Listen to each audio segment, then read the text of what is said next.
విద్యా సంవత్సరం మరలా మొదలైంది. విద్యా సంస్థలు ఓపెన్ అవ్వడం కూడా జరిగింది. విద్యార్థులు తమ తమ విద్యా సంస్థలకి వెళ్ళడం కూడా మొదలుపెట్టారు.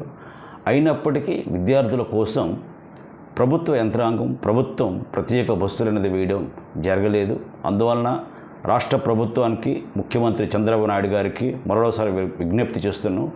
దయచేసి విద్యార్థుల కోసం ప్రత్యేక బస్సులు వేయండి సార్. విద్యార్థుల కోసం ప్రత్యేక బస్సులు వేయడం ద్వారా ప్రయాణికుల అందరి సమస్యలు కూడా పరిష్కారం అవుతాయి. ఎందుకంటే ప్రతిరోజు ఆర్టీసీ బస్సులో ప్రయాణం చేస్తున్న ప్రయాణికుల్లో సింహభాగం విద్యార్థులే ఉంటున్నారు. అందువలన విద్యార్థుల కోసం మీరు ప్రత్యేక బస్సులు వేయడం వలన మిగతా వారి యొక్క సమస్యలు కూడా పరిష్కారం అయ్యే అవకాశం ఉంది. అందువలన దయచేసి మీరు వెంటనే స్పందించి విద్యార్థుల కోసం ఈ విద్యా సంవత్సరంలోనే వారి కోసం ప్రత్యేక బస్సులు వేయాలని నేను మనవి చేస్తున్నాను. అలాగే విద్యార్థులకు కూడా నా ఒక మనవి, దయచేసి ఈ సమస్య మీది అనుకుంటే అలాగే వీడియో చూస్తున్న వారిలో తల్లిదండ్రులు ఉంటే, విద్యార్థులకు తల్లిదండ్రులు ఉంటే ఈ సమస్య మీ పిల్లల సమస్య అనుకుంటే దయచేసి ప్రభుత్వంపై ఒత్తిడి తెచ్చే విధంగా ఈ వీడియోని షేర్ చేయండి, లైక్ చేయండి, వీలైతే కామెంట్ చేయండి.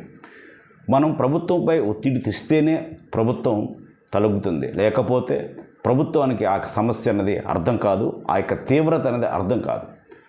మన యొక్క సమస్య తీవ్రతను అర్థం అయ్యేటట్టుగా తెలియజేసిన బాధ్యత మనపై ఉంది.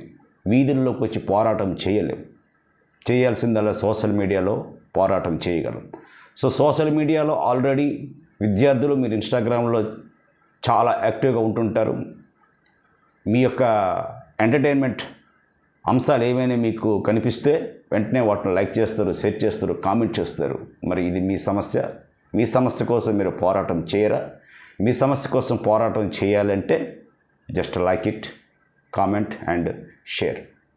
Until reaching the Chief Minister of Andhra Pradesh, until he takes the decision to provide separate buses for the students.